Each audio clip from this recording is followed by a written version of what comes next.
একদিন একজন গরিব লোক রাস্তায় 10টি টাকা পেল। সে ভাবতে লাগলো, এই 10 টাকায় কি কেনা যাবে। সারাদিন এই 10টি টাকার চিন্তায় সে সময় নষ্ট করে ফেলল। পরে সেই 10 টাকা ফেলে দিল। সে বলল, হে আল্লাহ, এই 10 টাকার জন্য আমি আজ সকাল থেকে আপনাকে একবারও স্মরণ করিনি।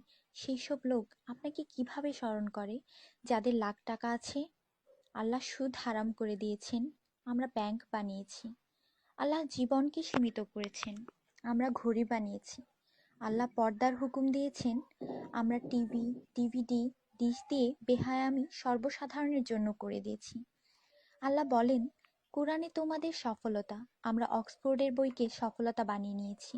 আল্লাহ মিথ্যা বলা নিষেধ করেছেন, আর আমরা এপ্রিল ফুল পালন করা শুরু করে দিয়েছি। আল্লাহ বৃদ্ধ বয়সে মা বাবার সেবা করতে বলেছেন, আমরা বৃদ্ধাশ্রম বানিয়ে ফেলেছি।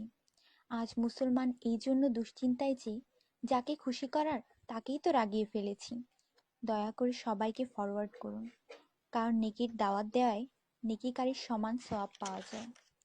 একটু ভাবুন, আজান যখন হয় তখন টিভির ভলিউম কমানো হয়, কিন্তু নজর টিভিতেই থাকে। আর মনে মনে বলি, আজান যাতে তাড়াতাড়ি শেষ হয়। এটাই কি আজানের মর্ম? আপনি নিজে আপনার মনকে প্রশ্ন করুন। আজানের জবাব দেওয়ার চেষ্টা করুন, যাতে মৃত্যুর পর কালিমা তাইয়্যিবা আমাদের নসিব হয়। অনুরোধ, এই মেসেজটি সবার কাছে পৌঁছে দিন। বন্ধুরা, আমাদের দাওয়াতে যদি কেউ না আসে, আমরা রাগান্বিত হই।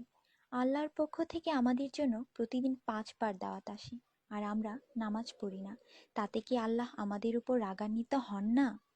এটি শুধু মেসেজ না, বাস্তবতা। দয়া করে নামাজ আদায় করুন এবং অন্যকেও উৎসাহিত করুন। যিনি এই মেসেজ পড়েন তাদের উপর আল্লাহ আরও রহমত দিন, এবং যিনি এই মেসেজ ফরওয়ার্ড করেন তার ভালো ইচ্ছা আল্লাহ পূরণ করুন এবং হিদায়াত করুন। নামাজের চিন্তা করুন, ব্যালেন্সের না।